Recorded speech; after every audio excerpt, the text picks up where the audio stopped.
Part 9, the message we carried, from the bedroom to the world. When we woke the next morning in Deshawn's flat, a golden shaft of sunlight cutting through the blinds like a sword, something had shifted, not just in the air, but in us. Not the usual post-play glow or that delicious soreness that lingers like a souvenir, but something deeper, a stillness wrapped in meaning.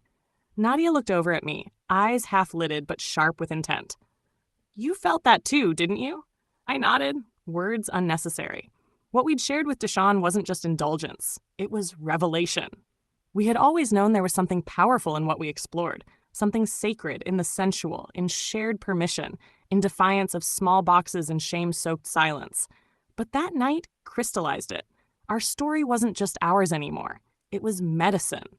It was message. So we decided right then, no more whispers. No more coy illusions. We would speak the unspeakable, show the unseen, lead by exposing. Because in a world drowning in performative pleasure and fake intimacy, we'd tapped into something real, and we couldn't keep it to ourselves. Our channel was born again. Not just stories, not just titillation, not just naughty indulgence. Awareness, education, exploration with truth as the backbone and eroticism as the skin it dances in. We called it Radical Reconnection.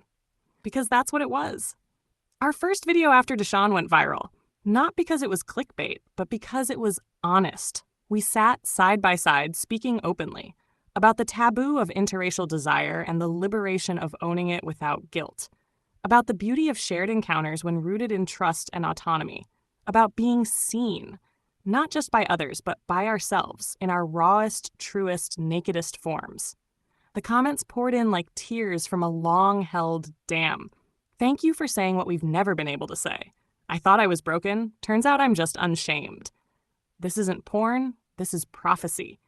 We kept going, deeper, bolder, freer.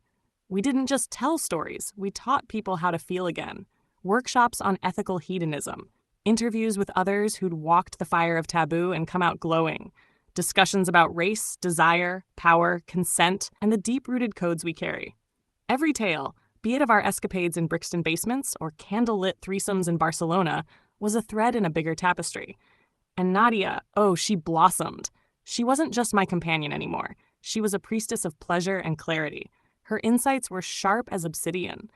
Her laugh, a liberation chant. People loved her. Some followed for her sensuality. Most stayed for her truth. It wasn't about sex anymore. It never really had been. It was about truth expressed through the body. And the body, dear reader, never lies. So here we were, two seekers turned storytellers, guided by rhythm, fueled by fire, and held aloft by a growing community of others unafraid to look desire in the eye and smile back. But this is not the end. There is still more to tell.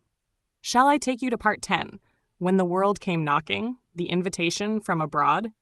Where your channel stretches across oceans, and what started as pleasure becomes a movement,